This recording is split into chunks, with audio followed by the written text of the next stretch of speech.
बेहद की परम महाशांति। सभी व्यूअर्स को बेहद की परम महाशांति। आज हम श्रीमद् भगवद गीता के 13वें अध्याय के 10वें श्लोक के बारे में चर्चा करेंगे। 10वां श्लोक है, मही चानन्य योगेन भक्तिरव्यभिचारिणी विविक्त देश सेवितम रतिर्जन संसदी। अर्थात इसका तात्पर्य है, सबसे पहले मही चानन्य योगेन भक्तिरव्यभिचारिणी, इसका अर्थ समझते हैं। इसका अर्थ है, संसार का आश्रय लेने के कारण साधक के अंदर देहाभिमान बना रहता है और यह देहाभिमान अव्यक्त के ज्ञान में प्रधान बाधा है। इसको दूर करने के लिए भगवान यहाँ तत्वज्ञान का उद्देश्य रखकर अनन्य योग द्वारा अपनी अव्यभिचारिणी भक्ति करने का साधन बता रहे हैं। जैसा कि हम सभी जानते हैं, हम इस संसार में रहते हैं, लौकिक संसाधनों के बीच में रहते हैं और इसीलिए अगर हम उन संसाधनों को महसूस करते हैं तो वो सिर्फ इस देह की वजह से, क्योंकि हम इस देह को महसूस करते हैं और इस देह की द्वारा, इंद्रियों के द्वारा ही हम इस संसार को भी महसूस करते हैं। और हमारे अंदर हमेशा ये इस देह भान का हमेशा वास रहता है कि हम इस देह में हैं और इस देह को ही हम अपना संसार मान लेते हैं। तो यहाँ वो यही बताना चाह रहे हैं कि हम हमेशा इस देह के अभिमान में रहते हैं, जो कि हमारे जो अव्यक्त का जो ज्ञान है उसके अंदर सबसे बड़ी बाधा ही ये है कि हम इस संसार में देह भान में रहते हैं और उसी को ही हम सच मान लेते हैं। अपना संबंध केवल भगवान के साथ ही हो और दूसरे किसी के साथ भी अपना संबंध न हो, यही भगवान में अव्यभिचारिणी भक्ति का होना है।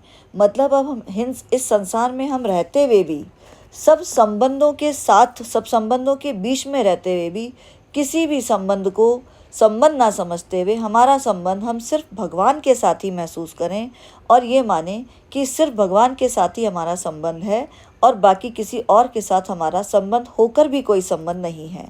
अर्थात अगर हम इसका मतलब यूँ समझें कि तत्व प्राप्ति का साधन भी भगवान है और साध्य भी भगवान है, या यूँ कहें कि तत्व प्राप्ति का उपाय भी भगवान स्वयं है और उपेय भी भगवान ही है। यही अनन्य योग के द्वारा भगवान में अव्यभिचारिणी भक्ति का होना है। अर्थात हर तरफ हमें, हर रूप में हमें सिर्फ भगवान ही भगवान नजर आए और भगवान के ही दर्शन हो।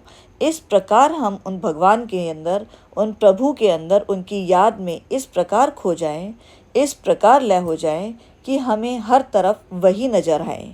जिस साधक में ज्ञान के साथ साथ भक्ति के भी संस्कार हों, उसके लिए यह साधन बहुत ही उपयोगी है। भक्तिपरायण साधक अगर तत्व ज्ञान का उद्देश्य रखकर एकमात्र भगवान का आश्रय ग्रहण करता है तो केवल उसी साधन से तत्व ज्ञान की प्राप्ति भी कर सकता है। जैसे सात्विक भोजन में पुष्टि के लिए घी या दूध की आवश्यकता होती है, तो वहाँ घी और दूध सात्विक भोजन के साथ मिलकर भी पुष्टि करते हैं और अकेले अकेले भी पुष्टि करते हैं। ठीक इसी प्रकार से भगवान की भक्ति ज्ञान के साधनों में मिलकर भी परमात्म प्राप्ति में सहायक होती है और अकेले भी गुणातीत बना देती है। तो इस प्रकार से हर प्रकार हम पूरी निष्ठा से अगर भगवान का आश्रय लेते हैं और उन्हीं के अंदर डूब जाते हैं तो यही अव्यभिचारिणी भक्ति का उद्देश्य है। यही उसका असली मतलब है कि भक्ति हो तो बिल्कुल मीरा जैसी, जहाँ उन्हें प्रभु कृष्ण की भक्ति के अलावा और कुछ भी नहीं सूझता था। उनके सामने राणा ने जब विष का प्याला भेजा तो उन्होंने तो उसे भी अपने कृष्ण का, अपने प्रभु का प्रसाद समझकर ग्रहण कर लिया, क्योंकि उन्हें हर जगह, हर रूप में, हर चीज़ में, हर वस्तु में सिर्फ भगवान ही नज़र आ रहे थे। तो इसीलिए उन्होंने ये सोचा ही नहीं कि उनके हाथ में क्या है, वो क्या ग्रहण कर रही हैं और उसका क्या परिणाम होगा। अब आगे समझते हैं विविक्ति देश सेवितम, जिसका अर्थ है मैं एकांत में रहकर परमात्म तत्व का चिंतन करूं, भजन स्मरण करूं, सत्य शास्त्रों का स्वाध्याय करूं, उस तत्व को गहरा उतरकर समझूं, मेरी वृत्तियों में और मेरे साधन में कोई भी विघ्न बाधा न पड़े, मेरे साथ कोई भी ना रहे और मैं किसी के भी साथ ना रहूं। साधक की ऐसी स्वाभाविक अभिलाषा का नाम ही विविक्त देश सेवित्व है। तात्पर्य यह हुआ कि साधक की रुचि तो एकांत में रहने की होनी चाहिए, पर अगर उसे ऐसा एकांत ना मिले तो उसके मन में किसी भी प्रकार का कोई भी व्यकार नहीं होना चाहिए। उसे इसलिए परेशान नहीं होना चाहिए कि मुझे एकांत नहीं मिल पा रहा। उसके मन में यह विचार होना चाहिए कि संसार के संग का संयोग तो स्वतः ही वियोग हो रहा है और स्वरूप में असंगता स्वतः ही सिद्ध है। अर्थात उसकी अभिलाषा अगर एकांत में रहने की है तो भीड़ में अकेलापन क्या होता है, वो सारे संसार के जगत के बीच में रहकर भी अपने एकांत को महसूस कर सके, अपने भगवान की याद में रह सके, सारे संसारिक कर्मों से जुड़ा हुआ रहकर भी अगर वो अपने प्रभु का स्मरण करे और भगवान की याद के अंदर हर कर्म उनको ही समर्पित करे, तो यही विविक्त देश सेवित्तम है। ना कि इस संसार में रहते हुए एकांत न मिलने के कारण वो परेशान हो। तो परेशान होना बिल्कुल भी नहीं है हमें, क्योंकि ये संसार ही संयोग और वियोग का, संसार में रहकर ही संसार से वियोग को भी जाना जा सकता है। या यूं कहें कि इस संसार का संग कभी भी हमारी परमात्मा प्राप्ति के अंदर बाधक नहीं हो सकता। केवल निर्जन वन में जाकर और अकेले पड़े रहकर यह मान लेना कि मैं एकांत स्थान में हूँ, वास्तव में सबसे बड़ी भूल है। क्योंकि अगर निर्जन वन में एकांत में जाकर भी हमारा मन हमारी इन्हीं सांसारिक वृत्तियों में उलझा रहे और उसी के बारे में हमारी बुद्धि सोचती रहे, तो वो एकांत होकर भी एकांत नहीं है। जबकि संसार में रहकर अगर हमारी बुद्धि हम परमात्मा से जुड़ी रहे, हर पल हर समय हर चीज़ में हम परमात्मा का ही स्मरण करें, उन्हीं से जुड़े रहें, तो यही असली एकांत है। क्योंकि जब हम निर्जन वन में चले जाते हैं, एकांत स्थान में रहते हैं, परंतु संपूर्ण संसार का यह बीज, यह शरीर तो हमारे साथ में है। जब तक हमारा इस शरीर के साथ, इस देह के साथ संबंध बना हुआ है, तो ये मान लेना चाहिए कि हमारा संपूर्ण संसार के साथ संबंध बना हुआ है। इसलिए एकांत में जाने का भी क्या लाभ हुआ? एकांत में जाने का लाभ तो तभी है जबकि हम इस देह के अभिमान से, इस देह भान से दूर हो जाएं और हम इस देह में रहते हुए भी इस देह को महसूस ना करें और हमारा ध्यान हर रूप में, हर तरीके से सिर्फ परमात्मा में ही लगा रहे और हम ये मान लें कि ये देह तो नश्वर है और इसका नाश तो एक दिन होना ही है, तो इसमें कैसा मोह, कैसी ममता। वास्तविक एकांत तो वही है जिसमें एक तत्व के सिवाय दूसरी कोई चीज़ न उत्पन्न हुई हो और न है और न होगी, जिसमें न इंद्रियां हैं, न प्राण हैं, न मन है और न ही अंतःकरण है, जिसमें न ये स्थूल शरीर है, न सूक्ष्म शरीर है, न कारण शरीर है, जिसमें न विष्ट शरीर है, न समिष्ट संसार है। ये इम्पॉर्टेंट है, इसको मैं पुनः दोहराती हूँ। वास्तविक एकांत का अर्थ एक बार दोबारा से समझते हैं, इसीलिए इसे थोड़ा सा ध्यान से सुनिएगा। वास्तविक एकांत तो वह है जिसमें एक तत्व के सिवा दूसरी कोई चीज़ ही न उत्पन्न हुई है, न कोई दूसरी चीज़ उत्पन्न हुई है, न है और न ही होगी, जिसमें न इंद्रियां हैं, न प्राण है, न मन है और न ही अंतःकरण है, जिसमें न तो स्थूल शरीर है, न ही सूक्ष्म शरीर है और न ही कारण शरीर है, जिसमें न तो विष्ट शरीर है और न ही समिष्ट संसार है, जिसमें केवल एक तत्व ही तत्व है, अर्थात एक तत्व के सिवा और कुछ है ही नहीं। कारण कि एक परमात्म तत्व के पहले कुछ भी नहीं था और अंत में भी कुछ भी नहीं रहेगा। अर्थात इस सृष्टि के आरंभ में क्या था? इस सृष्टि के आरंभ में मात्र एक परमात्म तत्व ही था और इस सृष्टि के अंत में भी सिर्फ वो परमात्म तत्व ही शेष बचेगा। सृष्टि के आदि से अंत के बीच की ये जो परमात्म तत्व से एक परमात्म तत्व से अनेक होने की ये क्रिया और इस सृष्टि की, इस संसार की रचना, इसके ऊपर, इस क्रिया के ऊपर, इस श्रृंखला के ऊपर हम एक अलग से डिटेल के अंदर एक वीडियो बनाएंगे, जिसके अंदर इसकी हम डिटेल में चर्चा करेंगे कि किस प्रकार एक परमात्म तत्व से, परमात्म के एक से अनेक होने की इस क्रियाशीलता के दौरान इस सृष्टि का, इस संसार का की रचना हुई और ये सारा संसार हमें दिखाई देता है। परंतु सृष्टि के आदि में भी सिर्फ एक परमात्म तत्व था और सृष्टि के अंत में भी कुछ भी नहीं रहेगा, वही एक परमात्म तत्व ही शेष बचेगा। यहाँ हम इतना ही समझते हैं। विस्तृत रूप से इसकी चर्चा हम दूसरे वीडियो में करेंगे। और इसके बीच में, आदि और अंत के बीच में, उस एक परमात्म तत्व और अंत में जो परमात्म तत्व शेष बचेगा, इसके बीच में ही तो सिर्फ ये संसार है। या यूँ कहें, इसके बीच में जो कुछ भी हमें प्रतीत हो रहा है वह भी प्रतीति के द्वारा ही प्रतीत हो रहा है। अर्थात हमें जो ये संसार प्रतीत हो रहा है या हमें अपने आसपास जो ये संसार दिखाई दे रहा है, ये सिर्फ हमारी इंद्रियों, हमारे अंतःकरण आदि भी स्वयं प्रतीति ही हैं। और हम अपनी इंद्रियों की वजह से ही, अपनी इंद्रियों की प्रतीति की वजह से ही इस संसार को प्रतीत कर रहे हैं, या यूँ कहें प्रतीति के कारण ही ये प्रतीति है।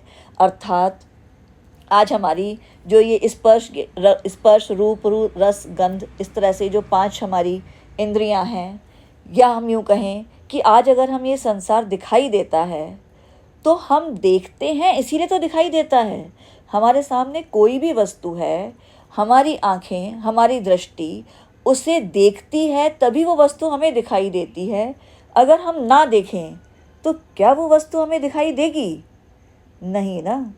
अगर कोई भी वस्तु है हमारे ना देखने पर भी हमें दिखाई दे, अगर हम उसे ना देखें फिर भी वो दिखाई दे, तब तो उस वस्तु का अस्तित्व है। लेकिन जो कुछ भी हम देखते हैं हमारे आसपास इस संसार में, वो हम देखते हैं इसीलिए ही दिखाई देता है। ना देखें तो कुछ भी नहीं, देखें तो सब कुछ और ना देखें तो कुछ भी नहीं। तो ठीक इसी प्रकार से, चाहे ये स्पर्श की बात करें या रूप की बात करें या रस की बात करें, अगर हम स्पर्श के द्वारा, स्पंदन के द्वारा किसी भी चीज़ को महसूस करते हैं, चाहे वो वस्तु गर्म है या ठंडी, ये हम स्पर्श के द्वारा उसे महसूस करते हैं तो महसूस होता है।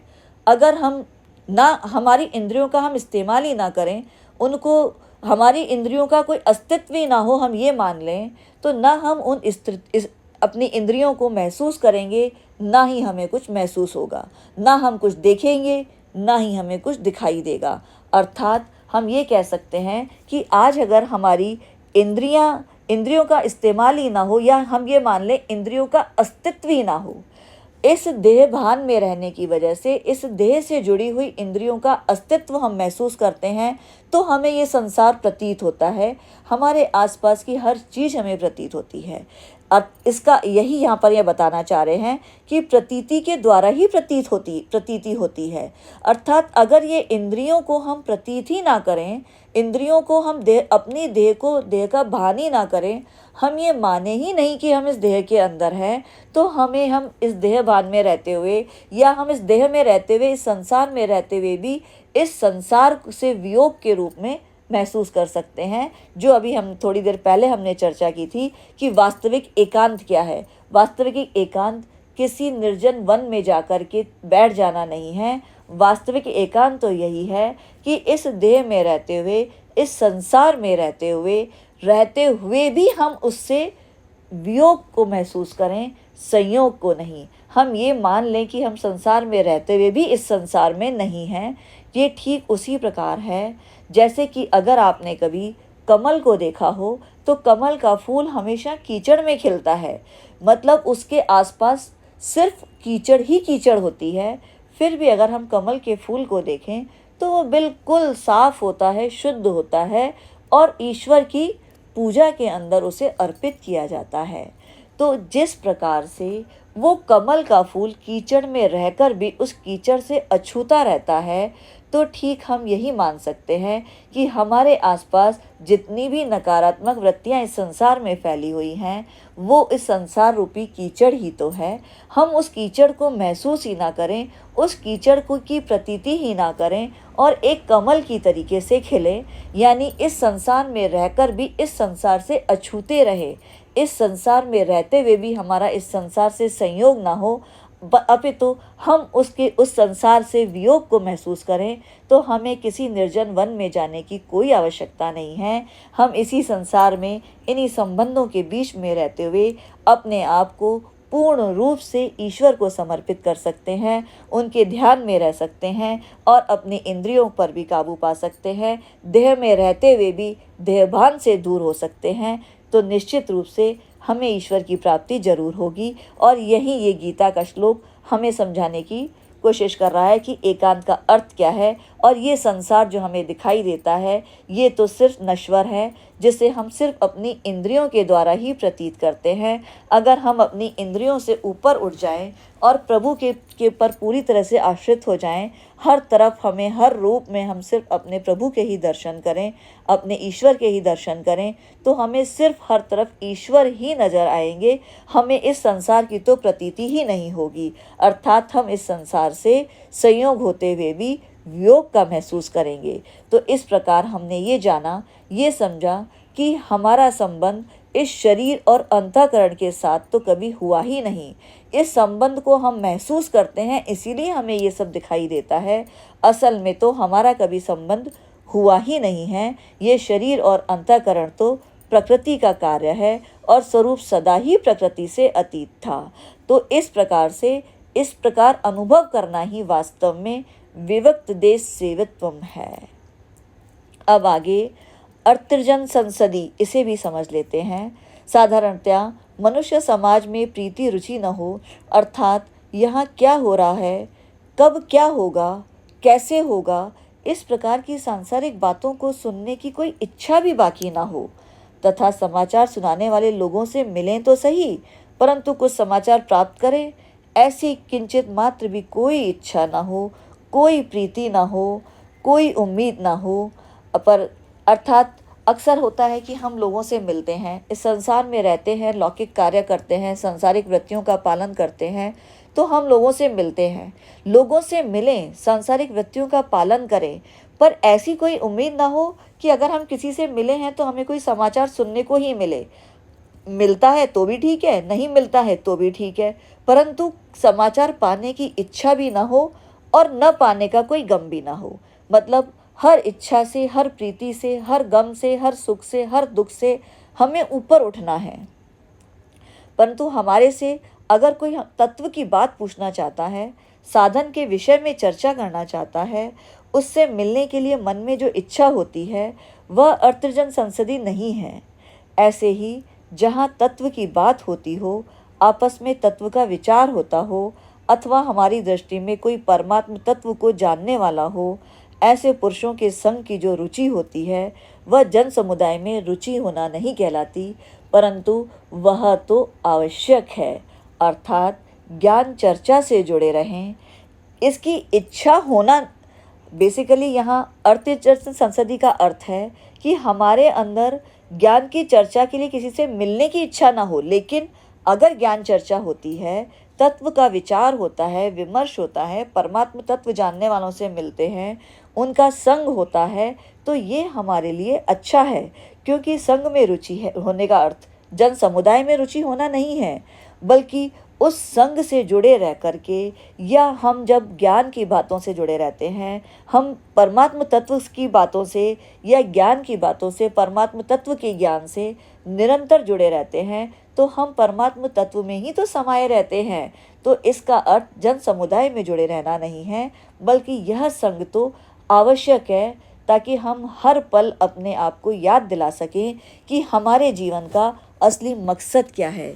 हमारे जीवन का मकसद जो कुछ इन आँखों से दिखाई देता है, इन सांसारिक वृत्तियों में खोना नहीं, अपितु इन सांसारिक वृत्तियों से ऊपर उठकर उस परमात्म तत्व को जानना है, उस परमात्म तत्व की प्राप्ति है। और यही गीता के अंदर प्रभु श्री कृष्ण ने समझाने का प्रयास किया है कि हर सांसारिक वृत्तियों में, हर सांसारिक चीज़ों में सिर्फ ईश्वर के दर्शन करो। ईश्वर सब तरफ है, और जिस दिन ऐसा करने में कामयाब हो गए, जिस दिन इन संसार में रहकर भी सांसारिक वृत्तियों से ऊपर उठ गए, उसी दिन परमात्म तत्व की प्राप्ति निश्चित है। और परमात्म तत्व की प्राप्ति ही हमारे जीवन का असली लक्ष्य है। तो आइए इसी प्रकार की ज्ञान चर्चा से जुड़े रहने के लिए हमारे चैनल पर बने रहें।